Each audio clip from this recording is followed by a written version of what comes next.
Kita ke informasi berikutnya, Saudara. Polisi menetapkan 15 tersangka kasus penculikan dan pembunuhan kepala cabang sebuah bank BUMN Ilham Pradipta. Motif para pelaku terungkap.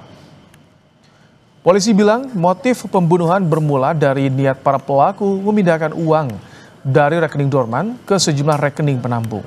Tersangka menghubungi sejumlah pihak untuk mencari cara memindahkan uang dari rekening dorman ke rekening yang disiapkan.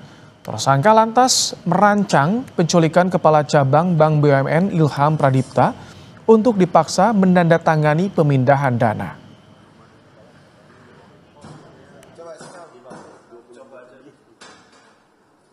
Para pelaku melakukan perbuatannya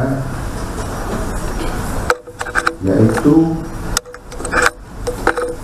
pelaku ataupun para tersangka berencana untuk melakukan pemindahan uang dari rekening dorman ke rekening penampungan yang telah dipersiapkan. Karena upaya-upaya sebelumnya untuk mendekati kepala cabang tidak pernah berhasil, maka pekerjaan pergeseran dana tersebut akan berhasil apabila dilakukan dengan dua opsi ataupun dua metode. Opsi pertama, melakukan pemaksaan dengan kekerasan dan ancaman kekerasan. Setelah itu, korban akan dilepaskan.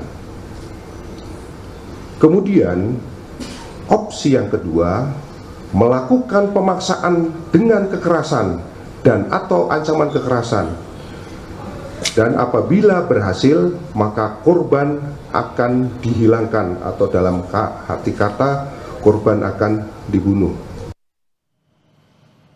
Informasi lebih lengkap mengenai perkembangan kasus penculikan dan pembunuhan kaca Bank BUMN, kami terhubung dengan jurnalis Kompas TV, ada Fedriska Ananda dan Yogi Syahrevi. Selamat malam, Rizka. Jadi polisi telah menetapkan 15 tersangka. Siapa saja mereka, Rizka, dan bagaimana perannya?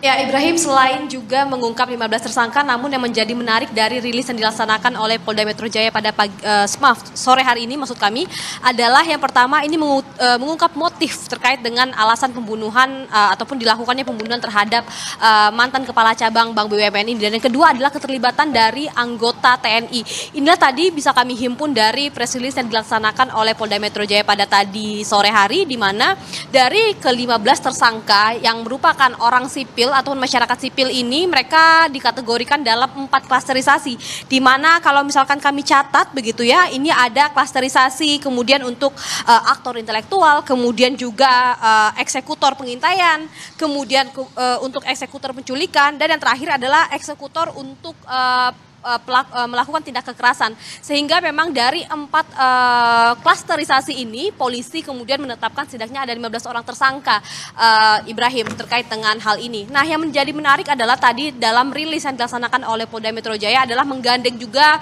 Komandan Pomdam Jaya, yang mana dalam hal ini adalah terkait dengan keterlibatan 2 orang anggota TNI AD, di mana tadi disampaikan bahwa dua orang ini perannya adalah yakni untuk melakukan perantara antara aktor intelektual dengan eksekutor penculikan, dan juga untuk anggota yang kedua ini adalah eksekutor penganiayaan. Jadi memang dalam penyelidikan ini polisi menemukan adanya keterlibatan dari anggota TNI, sehingga oleh karena itu polisi kemudian menggandeng Pomdam Jaya untuk kemudian dapat dilakukan proses hukum terhadap 2 orang anggota TNI yang diduga terlibat ini, Ibrahim. Rizka, kemudian juga ini apakah semua tersangka sudah ditangkap, karena ada informasi satu masih buron?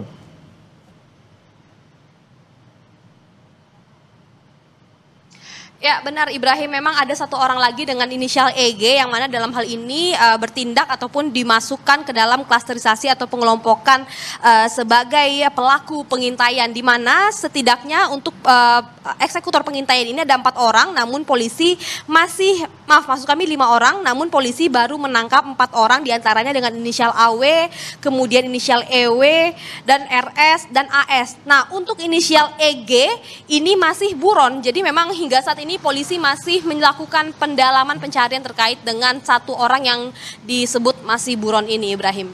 Tapi keberadaan pelaku ini sudah diketahui oleh polisi, Ferdriska.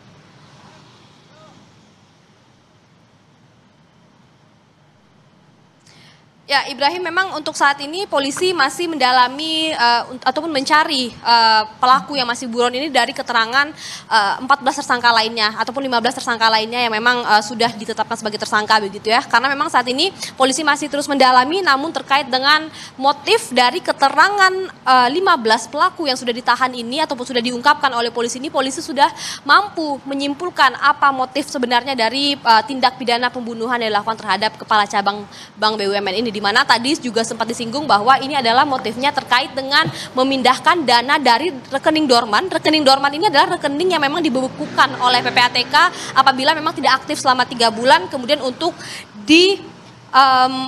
untuk disalurkan kepada rekening-rekening penampung lainnya, sehingga memang dalam hal ini polisi masih juga mencari tahu apakah kemudian untuk rekening ini apakah juga ada tindak pidana lainnya. Tentu ini masih didalami sembari juga mencari satu orang yang masih buron saat ini.